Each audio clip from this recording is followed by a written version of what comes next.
hello, Nat's Kitchen. Nagbabalik.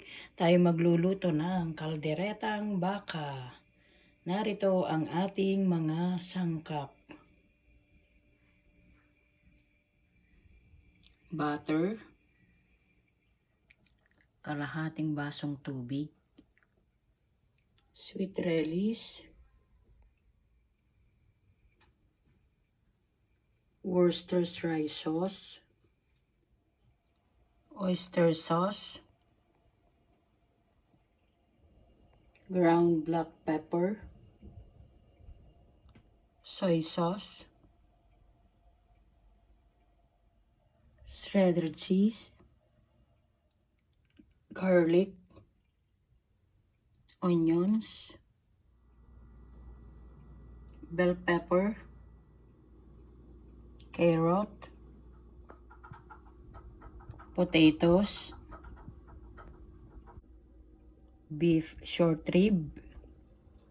Sa mainit na lutuan, maglagay ng 3 kutsarang butter.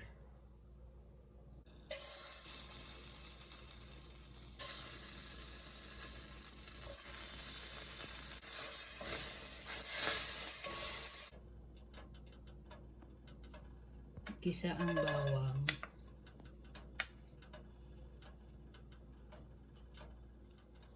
Sunod ang sibuyas.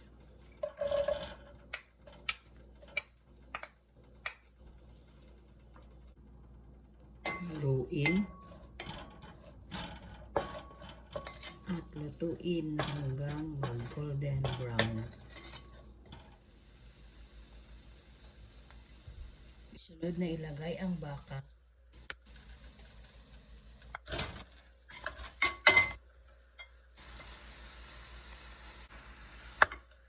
Haluin.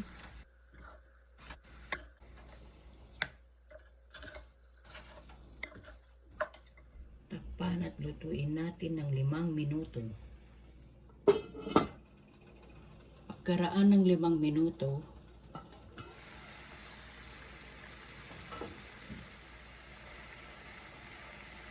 ilagay ang 1 teaspoon na black pepper.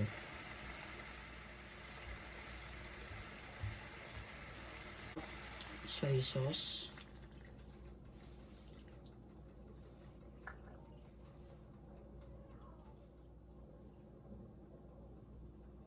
One-4 cup oyster sauce. 1 tablespoon Worcestershire sauce. 1 tablespoon relish.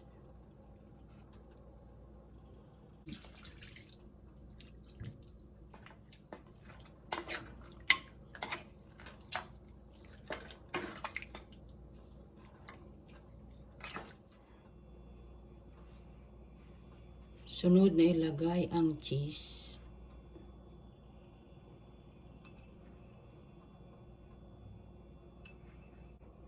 Takpan at ating lutuin hanggang lumambot ang karne.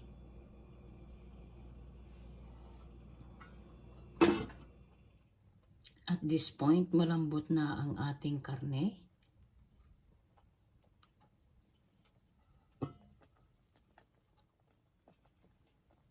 Sunod na ilagay ang mga patatas.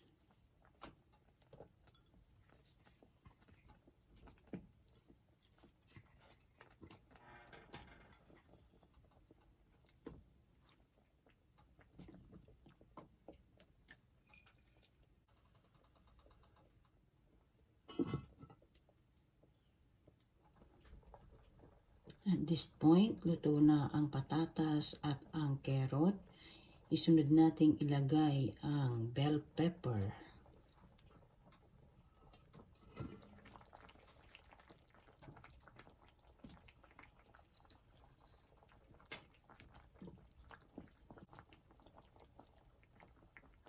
Lutuin ng 5 minuto.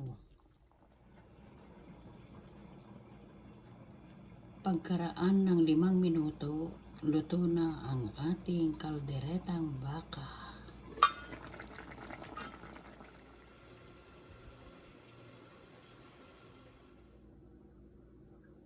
Narito na ang ating kalderetang baka. Nawa nagustuhan ninyo ang video na ito.